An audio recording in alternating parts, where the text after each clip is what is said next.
Welcome back to your favorite musical history podcast with your favorite host. I am James Shelton, and this is The Melody. Student, now we're ready to share stories of melodies that fill the air. From rock and roll to soul and everything in between. We'll take you on a journey, it's a sonic dream. Welcome to the Melody Podcast, where music comes alive. Discover the history and the songs that will make you thrive. From catchy hooks to heartfelt lyrics, we've got it all. Join us on this melodic ride, we'll have a ball. Did you know that the topic that people listen to the most when listening to podcasts is true crime or unsolved mysteries? Music and crime are two topics that have often intersected in history, sometimes with tragic and shocking results. Here are some examples of stories that involve music and crime. The murder of John Lennon. On December 8, 1980, John Lennon, one of the most famous and influential musicians of the 20th century, was shot and killed by Mark David Chapman outside his apartment building in New York City. Chapman was a fan of Lennon who had become obsessed with him and his music, especially the song Imagine. He later claimed that he was inspired by the novel The Catcher in the Rye, which he carried with him at the time of the shooting. Chapman pleaded guilty to second-degree murder and was sentenced to 20 years to life in prison, where he remains to this day. In the late 1960s, Charles Manson, a cult leader and inspiring musician, orchestrated a series of brutal murders by his followers, known as the Manson family. Manson believed that he was receiving messages from the Beatles through their songs, especially the album The White Album, which he interpreted as a prophecy of impending race war and apocalypse. He instructed his followers to kill several people, including actress Sharon Tate and her friends, in order to incite the chaos and violence that he envisioned. Manson and several of his accomplices were convicted of multiple counts of murder and conspiracy and sentenced to death. But since their sentences were later commuted to life imprisonment after California abolished the death penalty, Manson died in prison in 2017. In 1993, three teenage boys,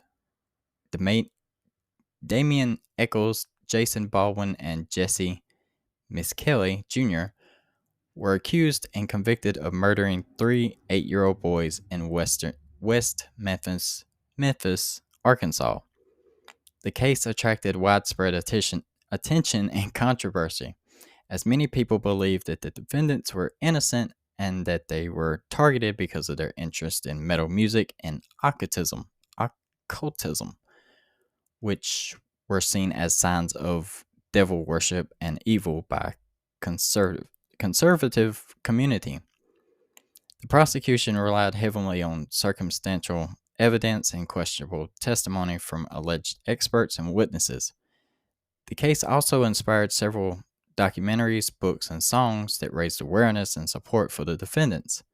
After spending 18 years in prison, the West Memphis Three were released in 2011 after reaching a plea deal that allowed them to maintain their innocence while acknowledging that the state had enough evidence to convict them. Music fun fact of the week: the song I Fought the Law by the Bobby Fuller Four, which became a hit in 1966, was actually a cover of a song by the Crickets, the band that backed up Buddy Holly. The original version was written by Sonny Curtis, who replaced Holly as the lead singer after his death in a plane crash in 1959.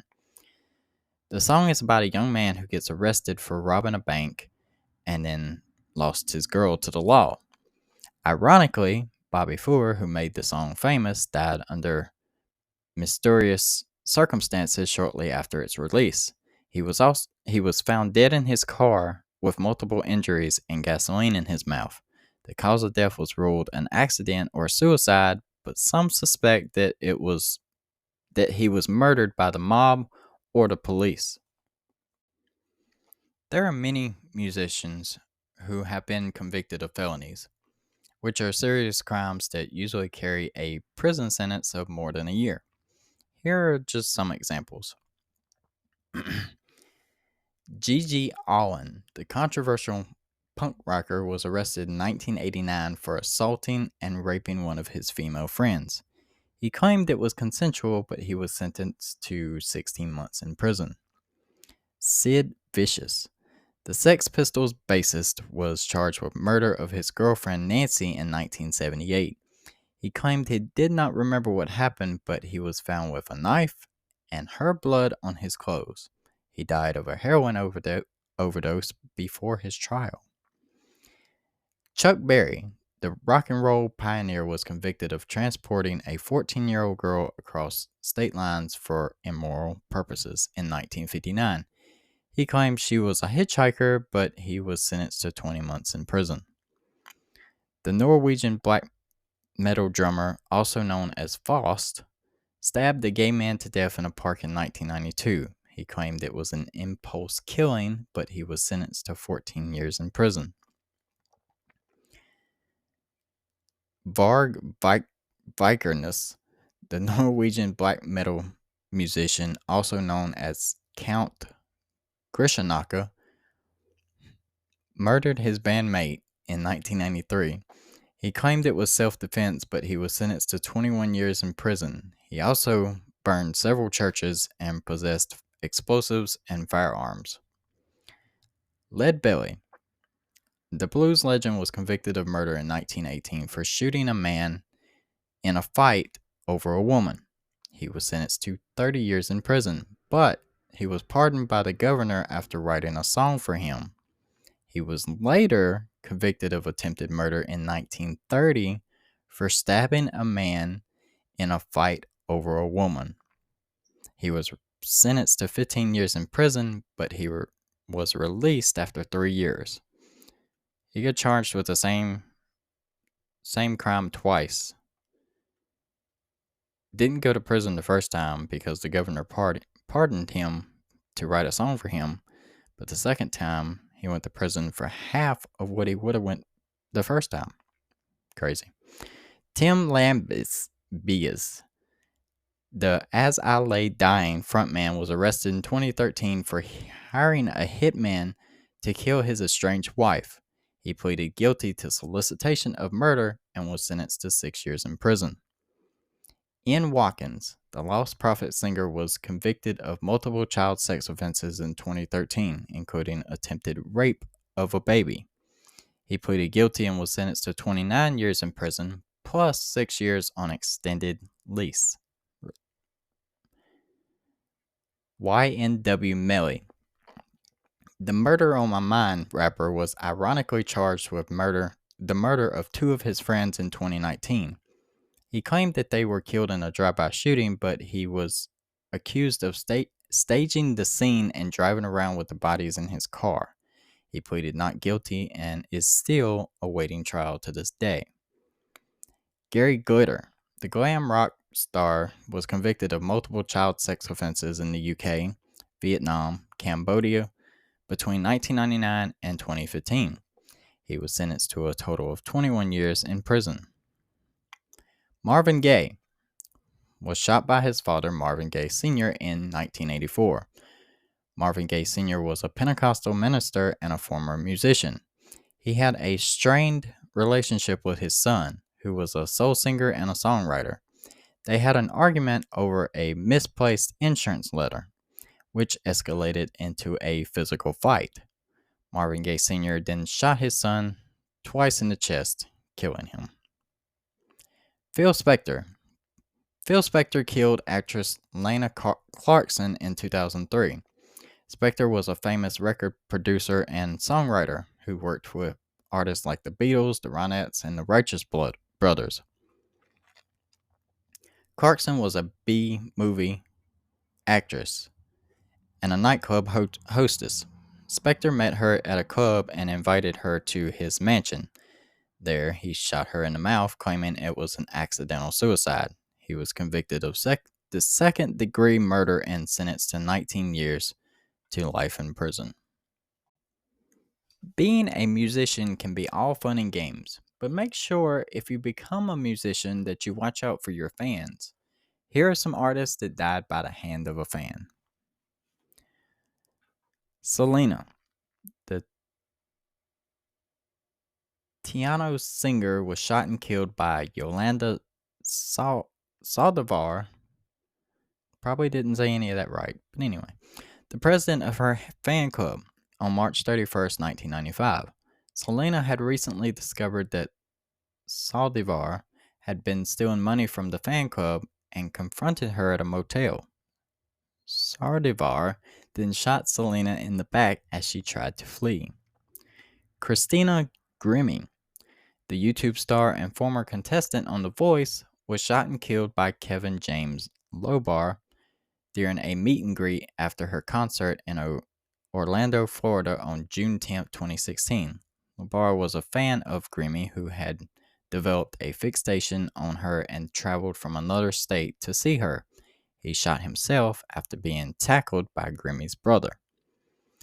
Dimebag Darrell, the guitarist of the metal band Pantera, was shot and killed by Nathan Gale on stage during a concert in Columbus, Ohio on December 8, 2004. Gale was a fan of Pantera who had become delusional and believed that the band had stolen his songs and ideas. He also killed 3 other people and wounded 7 before being shot by a police officer. Rebecca Schaeffer, the actress and star of the sitcom My Sister Sam, was shot and killed by Robert John Bardo at the door of her apartment in Los Angeles on July 18, 1989. Bardo was a fan of Schaeffer who had been stalking her for 3 years. He obtained her address from a private investigator and traveled from Arizona to kill her. Songs about darker themes like murder have been explored across various genres and time periods, often reflecting complex narratives or social issues. Here are some notable songs that dive into the subject.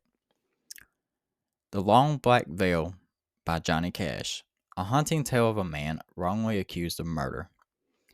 Janie's Got a Gun by Aerosmith. The song tells the story of a girl who takes violent action after enduring abuse. He Was My Brother by Simon and Garfunkel, a protest song about the tragic death of a civil rights activist. Bohemian Rhapsody by Queen features a section narrated by a man confessing to murder. Stan by Eminem is a chilling narrative of an obsessed fan who goes way too far. Water's Edge by 7 Mary 3, a song about guilt and regret surrounding a murder. Music history for March 30th. Not much news this week. I've got 3 and they're pretty much all recent except for one.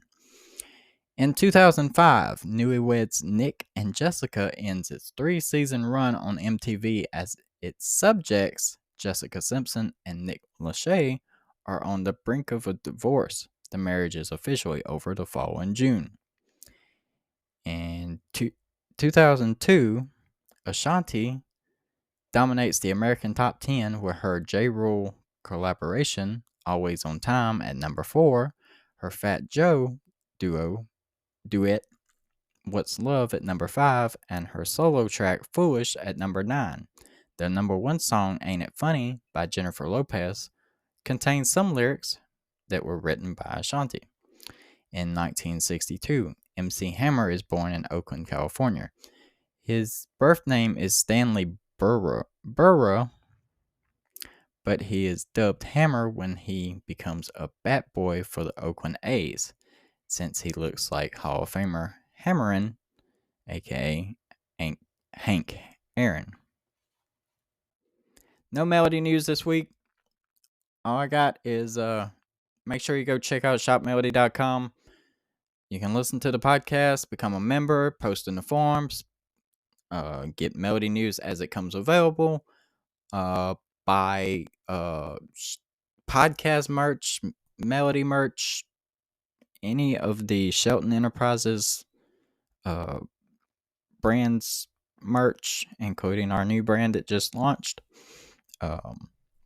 That's all I got for today. Please consider subscribing to our podcast, leaving a review, following us on our social channels, and yeah, I'll see you guys next week. Thanks for listening.